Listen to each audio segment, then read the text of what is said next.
Did Kyle Pitts or Mark Andrews personally victimize your fantasy teams in 2023? We will discuss why they and other tight ends will bounce back in a huge way in 2024 in today's episode of Locked On Fantasy Football. You are Locked On Fantasy, your daily NFL fantasy podcast. Part of the Locked On Podcast Network, your team every day.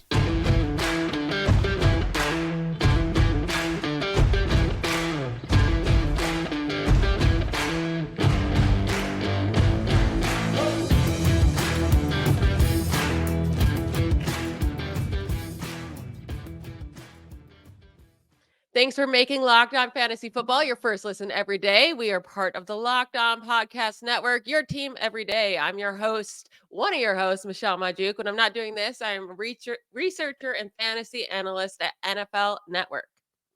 I'm your other host, Vinnie Iyer. When I'm not doing this, I'm writing about NFL fantasy and betting for sportingnews.com. Today's episode is brought to you by FanDuel. Make every moment more. Right now, new customers get $150 in bonus bets with any winning $5 bet. That's $150 if your bet wins. Visit FanDuel.com/lockedon to get started.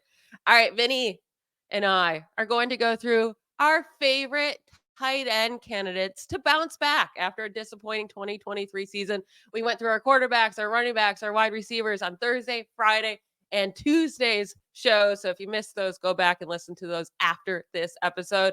Vinny, let's start with one tight end. We were taking as like a top 3 tight end last season, but he ended up having a disappointing season overall. Who do you have as your number one bounce back candidate at the tight end position?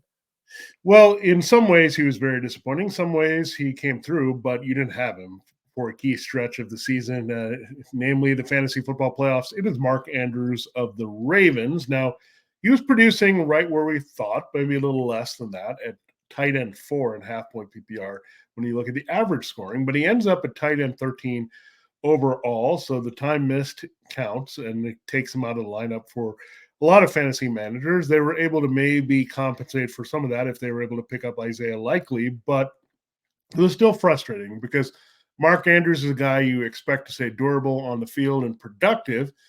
And the development there for the Ravens offense is the fact that wide receivers were getting more involved. We had Zay Flowers become a very key target while he was out. Andrews missed a good stretch there in the middle till the end of the season. He came back in the playoffs, but in those playoffs, it was a little late for fantasy managers. So it's interesting because you do go away from a lot of these 2 tight end sets that they had at one point. Likely is an up-and-comer here. And you look at Flowers, you look at Nelson Aguilar now back in the mix. Now, he's not a great receiver, but he's still a guy that they use in key spots in the offense. We'll see about what they do with Rashad Bateman and Odell Beckham Jr. going forward. But I think Mark Andrews is just too good. And look at the scoring. I mean, he was up there. He was getting it done. I think they'll try to find a way to work him in a little bit better this year. And now that he's fully healthy, they had to adjust on the fly and say, we're going to use our wide receivers. But I think what encourages me is that scoring average is pretty high. So again, on the board, that disappointing name might feel that way, but I think when you look at Andrews, he's still going to be pretty good value. Now, am I going to say I want to go and get him as a top 2 right there with Travis Kelce? He may not, but I still think he's going to be undervalued a little bit because we have the hot names. We have Trey McBride. We have Sam Laporta. But easily would not surprise me if Andrews outscored wherever he was drafted. And if you get him as the 4th tight end, you should be pretty good feeling about that because as good as Laporta and McBride and some of these other young tight ends can be, we saw David Njoku have a breakout season as well. Andrews is tried and true. And we know his quarterback is the MVP. He trusts him all over the field. Keep in mind, when Andrews was healthy, they didn't really put in Isaiah Likely to do much. Andrews was still the guy. Likely was pretty much his straight-up backup. So he's going to get better used in this offense with Todd Monken here in the second year. And I think overall, the Ravens' defense should take a few hits, so maybe a little bit more passing from Lamar. And they also are not going to score rushing touchdowns at that rate that they did with Gus Edwards, who, by the way, is a free agent. So they're going to have to throw a little bit more in the red zone. So there's a big opportunity here for Mark Andrews. Just a couple of years ago was the tight end 1 overall in scoring. So there's a potential for that. I think he rebounds big time and is reliable again. Don't fade him too hard. Yeah, I think the biggest thing you just said there was the running backs for stealing so many touchdowns for the first half of that season. And that's where we really count on Mark Andrews, right? He's that reliable target in the red zone near the goal line for Lamar Jackson. Lamar Jackson's at his best self when he's just targeting Mark Andrews nonstop. So, and like you brought up, there are so many exciting tight ends this year that are going to go earlier in the draft that might drop down Mark Andrews a little bit, right? Instead of Mark Andrews going in the second round, maybe he does fall to the fourth round because the Sam Laportas and the Trey McBrides, they're getting a little bit more attention. So definitely at that point, I do think he's going to be a great pick this year. No, my guy, it seems really funny to say Travis Kelce was a disappointment, right? He ends as the tight end 3 overall. He actually ended as the tight end 1 overall in PPR point per game scoring. So on per average, he was still the tight end 1, but by barely, right? It was 14.6 for him and then 14.60 for TJ Hawkinson, 14.08 for Sam Laporta. Like they were all right there. And the difference here with Kelce being, a disappointment compared to being a good pick was we were taking him in the first round because he was scoring like top tier elite wide receivers. And that wasn't happening this year, right? He wasn't that above and beyond tight end score compared to everyone else. He was right with that group. And that's not what we expect out of Kelce. That's not what we expect when we take a tight end that early in the draft. But I'm saying I think he can get back to that, right? From weeks 1 through 4, he was scoring a good amount more than any other tight end in the league. Or sorry, not 1 through 4, 1 through 14. So most of the chunk of the season, 16.5 points per game he was scoring. And like to compare him to the tight end 3 at that moment was Sam Laporta, 13.5. So he was at least scoring another 3 more points per game. And that is a solid chunk. Still lower than what we expect from Kelce, but still, we have to remember he came into this season injured, right? He got injured right before week 1, missed week 1. Then he hurt his ankle in week 5, dealt with that. Then he suffered an elbow injury in week 15. And that clearly had an effect because, like I said, weeks 1 through 14, it wasn't still top tier Kelce production, but I mean, 16.5 points per game for a tight end is still awesome. And then that's where he completely fell off weeks 15, 16, 17, and then didn't play week 18. Just a complete disaster there. And unfortunately, that came right at the time of the fantasy playoffs. So that stunk for us fantasy managers. But then in the playoffs, once he was healthy again, he was right back to his normal self. So I fully expect him. I know he's getting older. He's going to be 34 years old, but I still think he has one more year in him to be that elite tight end option. Maybe he doesn't go in the first round this year, but I still think he's a very, very solid second round pick if he's sitting there. Yeah, when you look at also his playoff production, I mean, that was vintage Kelce. That was dominant Kelce. So, and one thing I liked about him is right after the Super Bowl, there was no doubt he's not retiring. He's definitely motivated and is already ready for the next season. So he's ready to go through the grind of keeping himself in shape. And this guy is in great shape. And he's not like Rob Gronkowski, who had a lot of injuries and got beaten down by the time he played his 11th season. There's no way he could return. Keep in mind, Gronkowski had to retire and then come back out of retirement for a year to do that. Well, Kelce has just finished his 11th season. So he's already where Gronk was, but way more durable at this stage. So yeah. He's played a lot of football, but man, is he durable? He kind of just reminds me of the other elite Chiefs tight end from many years, Tony Gonzalez. And keep in mind, Tony Gonzalez played a long time, 17 seasons. Jason Witten played 17 seasons. Antonio Gates, 16 seasons. 2 future Hall of Famers, 1 Hall of Famer.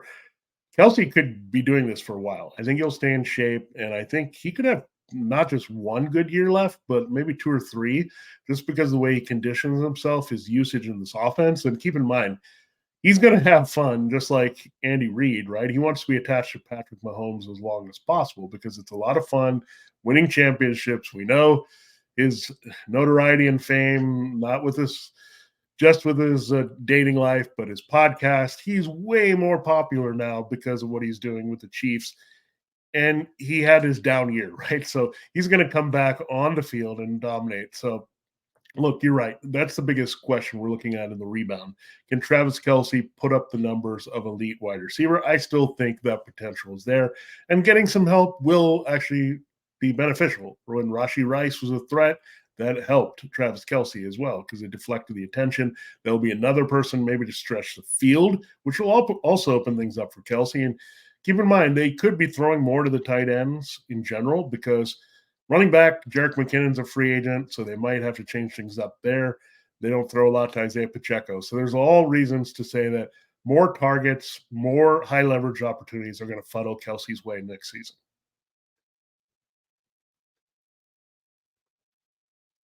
Get buckets with your first bet on FanDuel, America's #1 sportsbook. Because right now, new customers get $150 in bonus bets with any winning $5 bet. That's $150 if your bet wins. Bet on all your favorite NBA players and teams with quick bets, live same-game parlays, exclusive props, and more. My favorite player prop for tomorrow's night slate of NBA games is LeBron James to have over 39.5 combined points, assists, and rebounds against the Warriors on Thursday night. I just want to say I'm 2-0 so far on my NBA prop advice on this podcast. So I trust my boy LeBron to bring me to 3-0. If you want to get in on the action with me, just sign up at fanduel.com/lockedon and get $150 in bonus bets with any winning $5 bet. Visit fanduel.com/lockedon and shoot your shot. FanDuel, official sportsbook partner of the NBA. Our next bounce back candidate, it's going to be a tight end we are taking like around, as a top 8 tight end-ish last year in drafts. We thought they had top 5 upside, and then that did not end up happening. So, Vinny, who is your second top tight end rebound candidate for the 2024 season? Are you ready for it? It's a name that you love when we bring him up on this podcast. But we have before, when we talked about the new Falcons offense, it is Kyle Pitts. Look, if it doesn't happen now, it's never going to happen. That's not the best way to sell this, but what I'm going to sell this with is he's too talented to not produce. And finally, Arthur Smith is gone. You have an innovative offense now with Zach Robinson coming from the Rams. What do the Rams do? Put their guys in the best position to succeed. Now, you say, okay, it's a tight end. He's not maybe the wide receiver that we've seen succeed in the Rams style offense. It doesn't matter because you've seen that spread, right? Kevin O'Connell went to Minnesota, helped TJ Hawkinson be a big deal along with Justin Jefferson. So he just is going to maximize playmakers. And you can bet this was the big hiring criteria, not just getting Raheem Morris from the Rams to help with the defense, but to realize, hey, we might need somebody to maximize these playmakers. Again, consecutive first-round picks on Kyle Pitts, Drake London, and Bijan Robinson. They wanted somebody to unlock these weapons. And we know Arthur Smith struggled mightily to do so. And I think you have to look at Kyle Pitts as a slot receiver. Again, this team doesn't have a slot receiver as a real option right now. I mean, you trickle down, it's Kadero Hodge, and it just really empties out here. There's not much here behind Drake London. Will they invest in a wide receiver? Possibly, but this team has bigger needs overall in free agency and the draft. So, look, it makes sense to use the personnel, 11 personnel, but Pitts as your kind of slot receiver, because keep in mind, that's going to be the biggest difference. It's not going to be the 2 tight end sets. He's not going to share the field with Jonnu Smith, who cut a lot into their production last year. Arthur Smith ran the most 12 personnel going back to his days with the Titans. That's not going to happen. Guess what team runs the most 11 personnel? It is the Rams. So when it translates here really well. So I look at it whenever you go elsewhere, the Bengals, the Vikings, these teams execute and throw the ball to their playmakers quite a bit. So last year he was tight end 14 overall, tight end 17 average. He has nowhere to go but up. He's just too talented here. Zach Robinson is going to get it done. He's going to enjoy this. And if it's a rookie in there, if it's J.J. McCarthy, somebody else, if it's Kirk Cousins, it doesn't matter. They're going to throw to Kyle Pitts a lot because it's either veteran trusting him in key situations, short to intermediate routes all the way through the red zone, or you're going to have a rookie who's going to treat the shorter routes and the tight end as a security blanket. So however you look at it, I think this coaching staff is too smart. I really like Zach Robinson. So this is a bet on Kyle Pitts, but it's also more of a bet that I really trust what the Falcons are going to do offensively with Robinson. Vinny, I'll say if you were the head coach or the offensive coordinator for the Falcons, I would draft Kyle Pitts because I would believe that you would make sure to get him the ball in the best situations. But I don't know if a team or a coach is ever going to figure that out for him. I'll say my guy is someone that I'm always going to be able to get later than Kyle Pitts because he doesn't have the shiny name. And he's always someone who outproduces Kyle Pitts as well because he's just been better in the NFL so far. My guy's Dalton Schultz. All right. So he was one of those guys that you're taking later in the draft, ninth, 10th round, because he switched teams from the Cowboys to the Texans. You didn't really know how he's going to be used, and he's not a super exciting player. He ended as the tight end 10 overall, tight end 11 on average. So, with where he went, it wasn't like, oh, he killed your team, but pretty much a disappointment overall, especially with how he started the year completely doing nothing. But he did have 8 games with 6+ targets last season. He averaged 14.2 points per game in those games. That's the same amount as what Sam Laporta, Kelce, Hawkinson averaged throughout the year in 2023, right? So when he got the targets, he was a pretty good producer. To compare that to Kyle Pitts, Kyle Pitts had 5 games with 6+ targets, only averaged 12.5 points per game. That's 2 more points per game we're talking there. That is a pretty solid difference throughout the year. Listen, a lot of those games came once the Texans were dealing with wide receiver injuries, right? So if he were to re-sign with the Texans, I might not say he's going to do anything different this next year. But if he leaves, because he is a free agent, so if he signs with a different team, there's a lot of tight end needy teams out there with good quarterbacks, good offenses, right? Like the Colts, very enticing if you were to go there. He could get a lot of targets. The Chargers with Justin Herbert and whatever's happening with their wide receivers. The Dolphins, they desperately need more pass catchers there outside of Tyreek Hill and an often injured Jalen Waddle. Or even the Bengals. I mean, all of their tight ends are currently free agents. Tyler Boyd might leave. Who knows what happens with T. Higgins? Like, there's a lot of options for him to land in really nice spots. And I think what he showed this year is that it wasn't just the Cowboys system, right? He didn't just need the Cowboy system to be a good tight end. I think he actually showed he is a really, really solid pass catching tight end when called upon. So that's why I trust him that if he were to join another team that's a good fit, I think he's going to be a really, really nice tight end option at a really good value in drafts this year. I think my number one spot though for him would be the Colts. I think that would get me most excited. Yeah, he could add to their 5 tight ends there with Colin Grant and Molly Cox and whoever they want to get into the He mix. would be easily the best of that group by far, though. Yeah, he would just split it up 5 ways, and then he wouldn't know who to trust. But I think your Dalton Schultz pick is a little like my Derek Carr pick. Like, I do like it that it's going to be a good value, right? Wherever you get Dalton Schultz, it's going to be okay. But am I going to be excited about getting Dalton Schultz? No. Like, I know I can return some tight end 1 value now. Do I have a chance to break the bank and like hit this big time, right? I don't feel like I have that. And I'm a little bit more boomer bust with my tight end choice. I think Dalton Schultz is always going to have a nice floor the way he's going to be used. He's a very good receiver. We've seen that in Dallas. We've seen it in Houston. So there's going to be a floor for his usage. Let's just hope he goes to a team where he's going to be among the top 3 targets, that it's not a team that's going to throw the ball around to wide receivers and he gets forgotten. I mean, I sometimes look at the Bengals that way, right? There's no room right now in that current situation to get the ball to the tight end. Even though Joe Burrow likes throwing to that position, they're going to be always the 4th fiddle behind what they're doing with their wide receivers. So we got to wait and see where it ends up here. And you're right. There's a lot of needy teams. It's almost the same teams that are going in the recycle mode here because the Patriots don't have Hunter Henry signed. There's Gerald Everett is free. So maybe he cycles into one of those teams and just kind of seamlessly fills in that role. Maybe it is the Bengals and they say goodbye to Tyler Boyd and then they switch.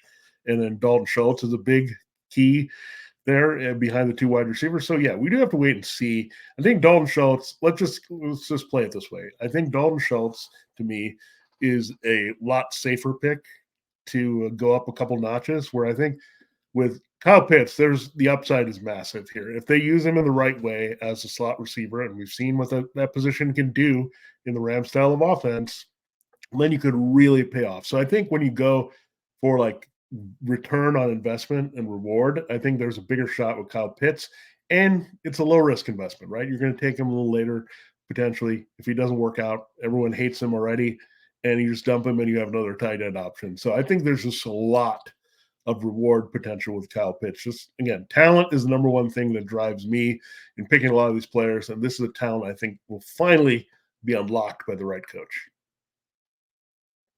So we will break down a couple more here for you in the end, and our last picks are kind of interesting.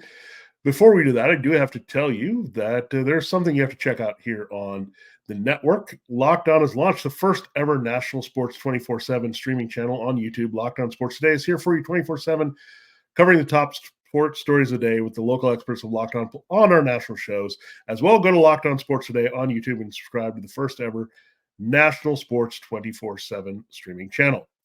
All right, this is kind of the sleeperish tier. That's what we call it, for lack of a better term here. So I did mention this tight end previously in our look at Dalton Schultz as someone who could replace him in New England, but go ahead and reveal your last tight end, also free agent.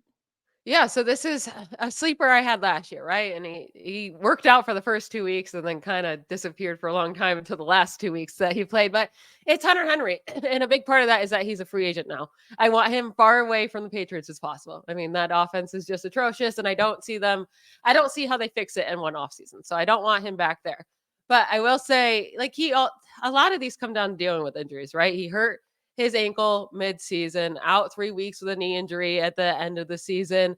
He wasn't able to stay on the field as much as he was at the start of the season. At the start of the season, it was over 60 snaps in weeks 1, 2, 3. Then didn't play over 50 snaps until week 9, and then dealt with a nagging injury again, and then had to miss the last 3 weeks. But so he had 6 games where he played over 50 snaps, 50 offensive snaps. And in 4 of those 6 games, he was fantastic. 16 points, 17 points, 14 points, 19 points, and scoring 5 touchdowns over those 6 games. The one thing we know about Hunter Henry is that he is fantastic at scoring touchdowns on very little volume, right? 6 touchdowns on 42 receptions this past year, 9 touchdowns on 50 receptions in 2021. 8 touchdowns on 36 receptions in 2016. He doesn't need to join a team where he's going to get a ton of volume. I mean, I'll take that. That's even better. We do need a team that's really good at scoring touchdowns, though, right? That can score points. And the Patriots are like the furthest from that. I don't want the lowest scoring offense in the league. I want him to join a team that, no, maybe he won't get a ton of targets, because that's not really what Hunter Henry is. He is a very capable pass catcher. I want a team that's going to utilize him in the end zone, in the red zone, and get him those targets. So the Dolphins or the Bengals, right? That would be amazing scenarios for him. Maybe even the Chargers, like teams that are going to score a lot of points where he has the opportunity to score double-digit touchdowns because they're down there so often and they utilize his big body and capabilities down there. And that's where I think he could be a huge, huge, huge value and a rebound player, because if you get double-digit touchdowns as a tight end, you're going to be a top 8 tight end in fantasy pretty easily.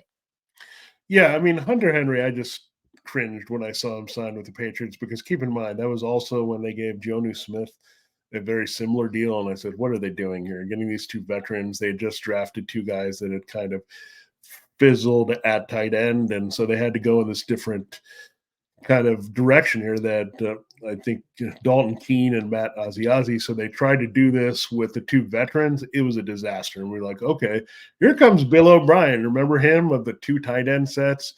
And that was a disaster. That kind of hurt Hunter Henry's value. Now, really, there's a little bit of flash, though, with Hunter Henry when Mac Jones was actually playing decent for that very short period of time during his rookie year. They connected, and touchdowns really made Hunter Henry's day. So you're absolutely right. I think the Dolphins. And Bailey Zappi, once he got in, all of a sudden he was good, right? It was just he needs a guy that can just not be the worst. And I wouldn't mind him. Hey, if you like Los Angeles, go back there. The Chargers, and they need some help here with their wide receiver question marks and Gerald Everett gone. Like, I know it's a different style of offense, but I could also see Hunter Henry being like a Jim Harbaugh type player, right? Down and dirty, can block well in the running game. They want to get the power running game going. He's a very good inline tight end, and he can help against run stoppers there. He's a very good blocker in that capacity, so that's going to help. I think going to an inline team such as the Chargers would be fantastic, because I think you would give them a different element, and I think that offense in general is going to score more points. And we know that's probably going in a different direction at running back away from Austin Eckler, who's eaten up a lot of red zone scores. So I think that's the ideal scenario. Can he return to the Chargers? But Bengals, I would take that, especially if they move on from Boyd. And there's going to be some other destinations that we watch. I mean, on the very even low end, Michelle, if he goes to the Panthers, look, it's a new offense, and we know that they involved K. Dotton pretty well under Dave Canales in Tampa. So he wouldn't be a bad option given that they don't have a lot there at this point. And I think Bryce Young can be better than that. So there's a lot of ways that Hunter Henry can be productive. Again, even if it's New England, if there's some upgrade there at quarterback, even I think a rookie, I'm going to say it. I mean, I think Drake May is an upgrade already over Mac Jones. So all these things you can look at. You mentioned Zappy connecting with him. It was just about having competent tight end play, and Henry will be involved. So I do like your pick a lot, especially because as alliteration, mine does as well. It is Juwan Johnson here. And it doesn't sound exciting as a name, right? Tight end 26 overall last year in half-point PPR, tight end 29 on average. But it took a while. I really thought him and Derek Carr were going to have a thing, right? Going back to Derek Carr and Darren Waller. It took time, partly because Juwan Johnson was a little banged up. Derek Carr was getting used to the offense. Now, I talked about how Carr was red hot down the stretch. You know, it was red hot right there with him, Juwan Johnson. And they realized, hey, let's not force Michael Thomas. Just forget it. He's injured. He's gone. And then once Michael Thomas was cleared, I think Derek Carr developed his liking for his boys. And the boys were Chris Olave, Rashid Shaheed to stretch the field, and then Juwan Johnson in some scoring situations. And the annoying thing is he had some other tight ends in the mix here of late, but they moved on from Adam Troutman. Foster Moreau is just a backup that, okay, we thought there was some relationship there between him and Carr from the Raiders. But Juwan Johnson is a very talented player. He's a hybrid wide receiver. And I think they'll say goodbye to Michael Thomas finally, so we don't even have to worry about him early in the season. And what do I know about this situation? They could move on from Alvin Kamara. So all of a sudden, Juwan Johnson with Olave and Shaheed is a top 3 target in this offense. And we know what style of offense it is as well. It's the 49ers offense. Everyone wants it, right? Everyone wants a piece of this offense. Clint Kubiak is a coordinator. He was in Minnesota when they got their tight ends going, then they made the move for TJ Hawkinson. So he's going to use tight ends. He's a Kubiak. He's like a Shanahan. They like to throw to tight ends. So all these things line up really well for Juwan Johnson. The carryover from last year with the chemistry, the complementary role, and then on top of that, a new offense that's going to be a little bit more tight end friendly. Yeah, Juwan Johnson confuses me in a way why he's not used more. Because every time he does have one of those games and you're watching him, you're like, oh my gosh, he's so good. Like he just looks like one of those elite tight ends out there. If people would just use him, maybe he's inconsistent himself. Maybe that's why he doesn't get used as much. Who knows? But when he's on, he is on. So I think Carr would be his best self. He would just utilize Olave, Shaheed, and Juwan Johnson. Like you said, those are his top 3 guys. Maybe Alvin Kamara is gone. I think that would be huge for this offense in general and Derek Carr to not just dump it to him remember the first half of the season was Carr just dumping it to Kamara 100 gazillion times. And you know what? That doesn't work in the NFL. So if Kamara is gone, I think we did see Carr kind of go off of that towards the end of the year. Shocker. Carr then was better without dumping it down every 5 seconds, using guys deeper down the field. But I think that would be huge for Juwan Johnson there. He is a very, very sneaky guy this year. I will give you that. And definitely a lot more exciting than my Hunter Henry. That is it for today's show. Thank you all for making Locked On Fantasy Football your first listen every day. Every dayers, Vinnie and I will be back tomorrow talking more fantasy football goodness. Don't miss it. Bye, y'all.